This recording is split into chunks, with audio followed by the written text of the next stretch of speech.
I really want some chocolate cake, but I'm stuck in bed feeling awful. Suddenly, my mother-in-law Grace starts yelling at me to get her a cake right now. I couldn't take it anymore and snapped at her. I told her to get her own cake because I only have a month left to live.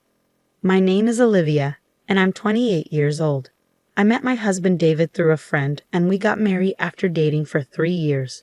We don't have kids yet, but we're enjoying our time together. David's family owns a small factory with about 30 workers.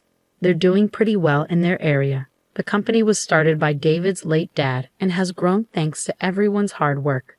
Now David's sister, Sophia, is in charge of the company. She's not married, but she's really good at running the business. David thinks she got her skills from mom because they both have great communication abilities. Sophia is really nice and easy to talk to, even when we first met. Sophia, my sister-in-law, greeted me warmly, calling me cute and expressing her happiness to have me as a sister. As someone who only had brothers, it felt nice to gain a sister. However, despite this pleasant start, there's a problem with my mother-in-law. Our company has coffee breaks at 10 o'clock a.m. and 3 o'clock p.m. Times I dread. Here's why. Whenever I'm asked to get mom's coffee, it instantly ruins my mood. Our family home is next to the factory, and after my father-in-law passed away, my mother-in-law chose to retire and stay home. She seems to look forward to these coffee breaks, always saying, "I've been waiting for you, Olivia." I wanted to talk to Sophia once, but she gave me a disappointed look.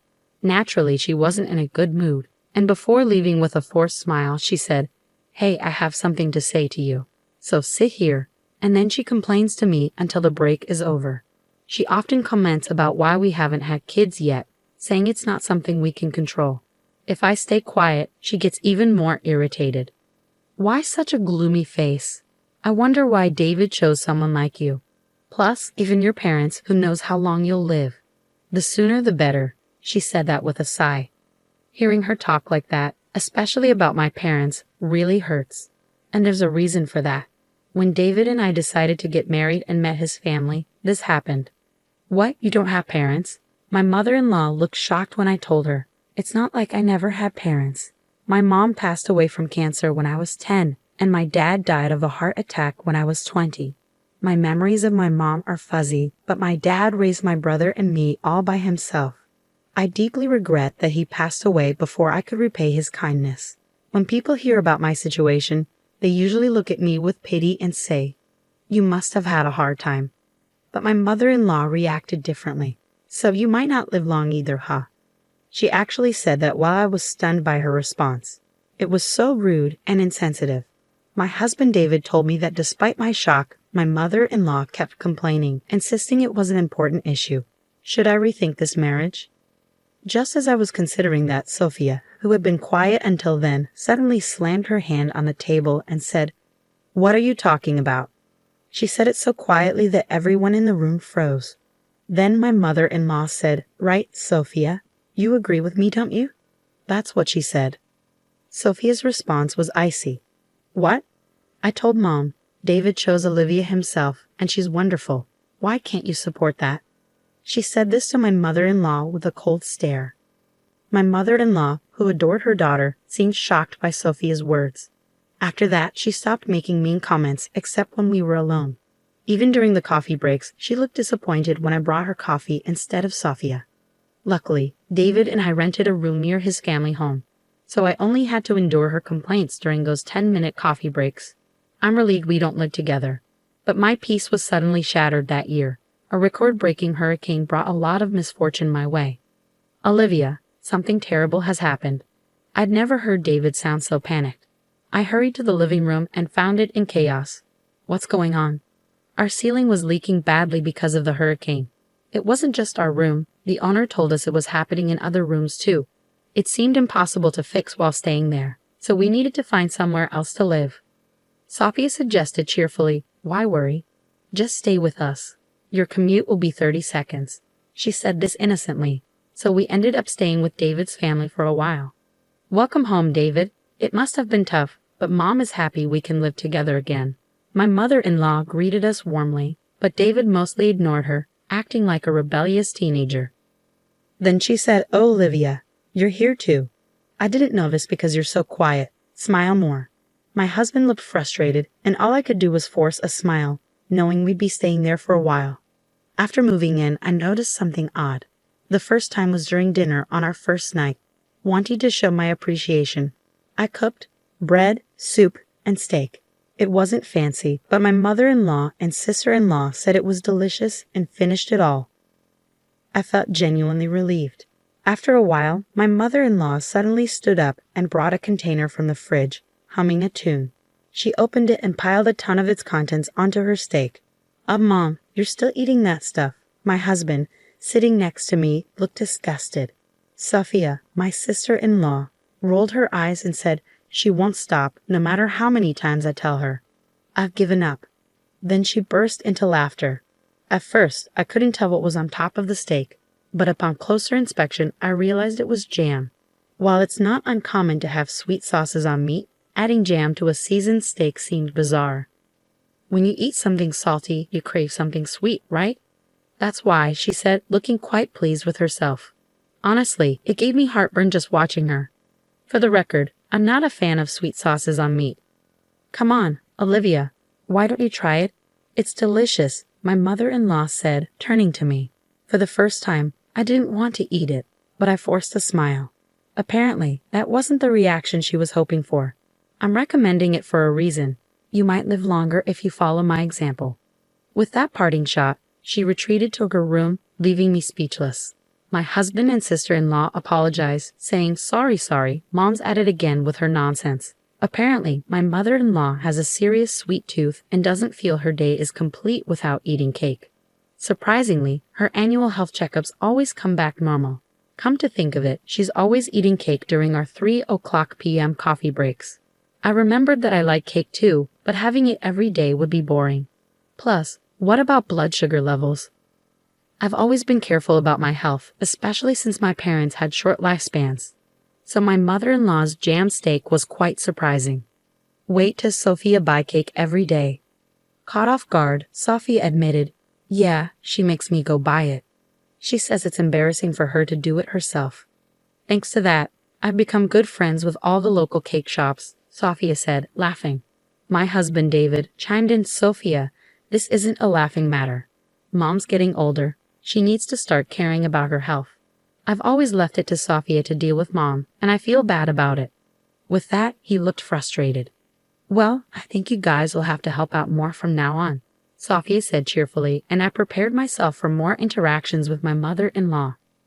Living with my in-laws made my commute much shorter, so I took the lead in doing household chores before and after work. I tried to talk to my mother-in-law, but she often ignored me or gave me the cold shoulder. Despite that, she never missed a chance to complain about the kids during our coffee breaks.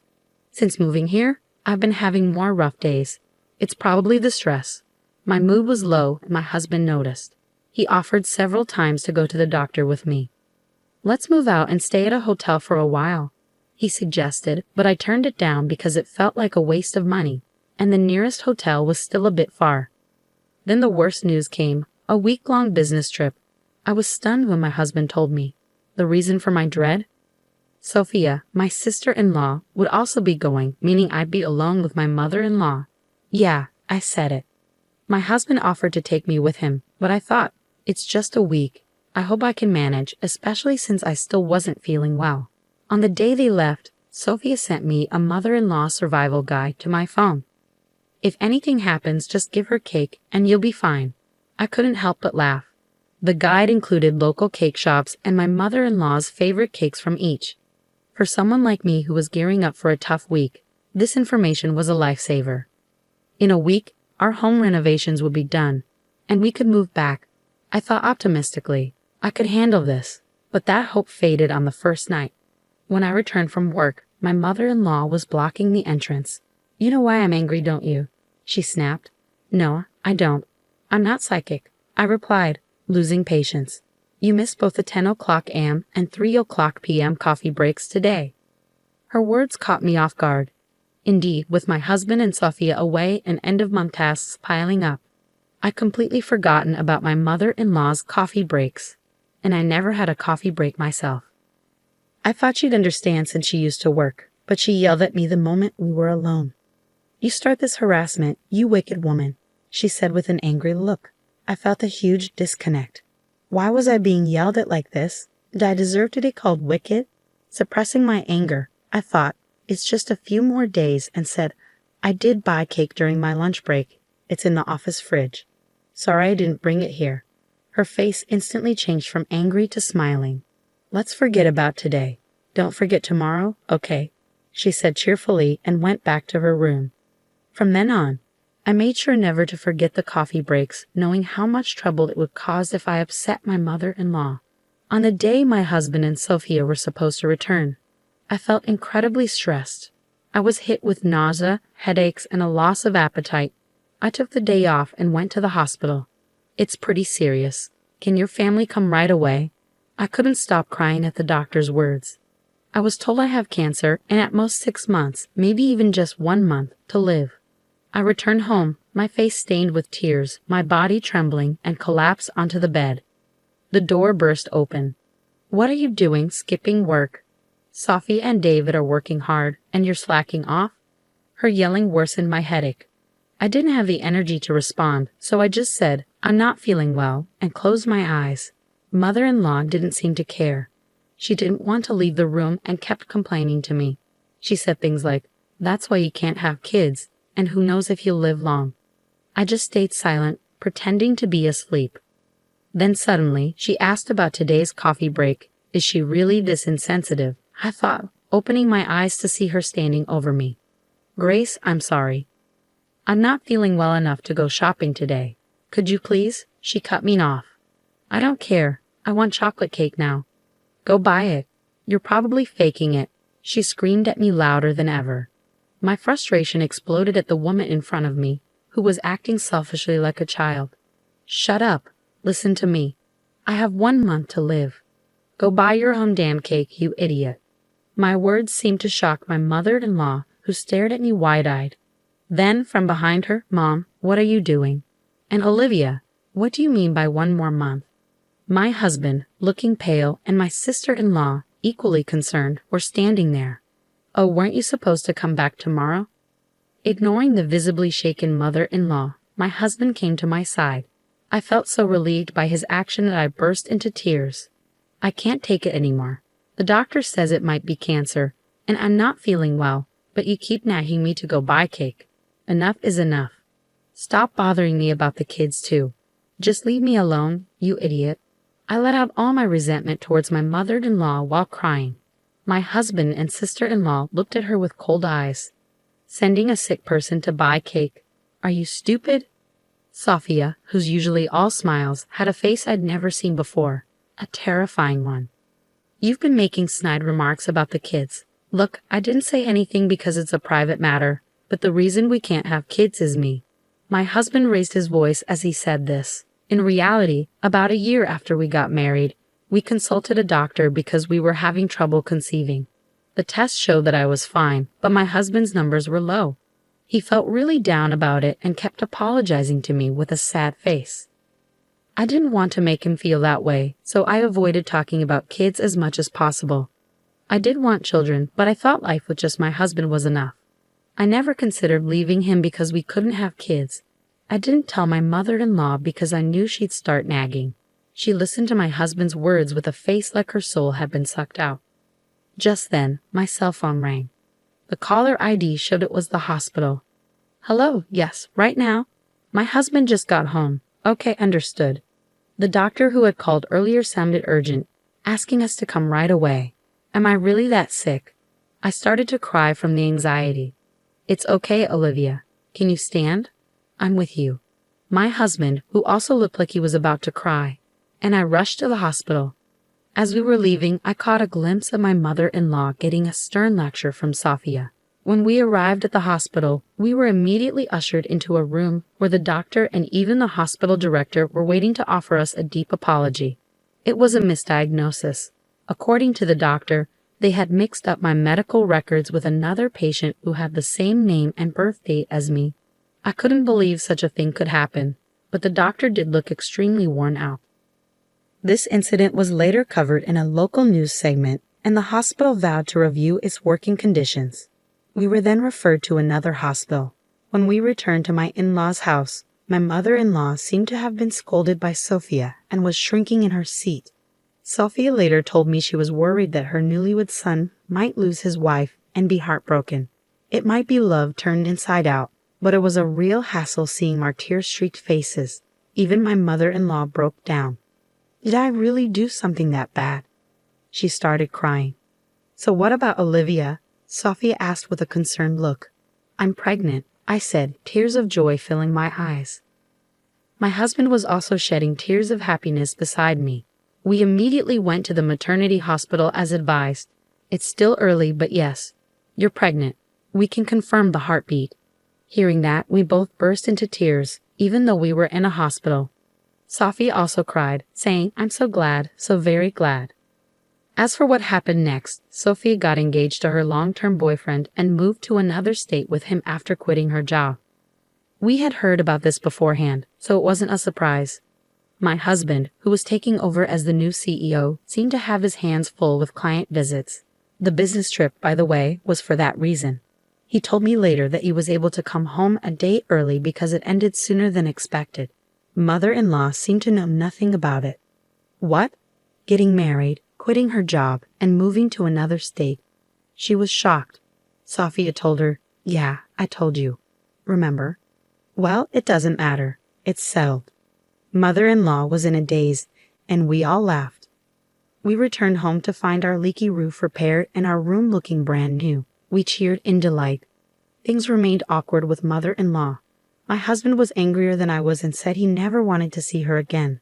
But mother-in-law started showing up occasionally during our coffee breaks, holding not cake but small snacks like biscuits. She had stopped the daily cakes and jam steaks, apparently trying to be more health-conscious now that she knew a grandchild was on the way.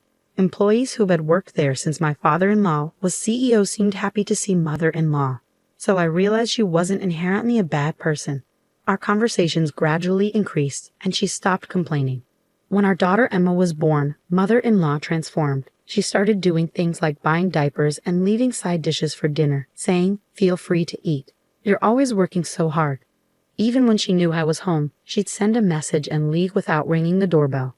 The side dishes were in a cooler, and I appreciated her thoughtfulness.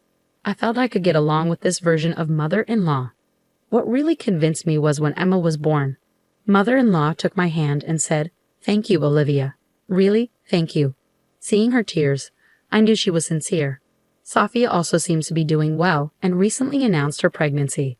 It seems like it won't be long before we all gather at the in-laws' house for a friendly meal.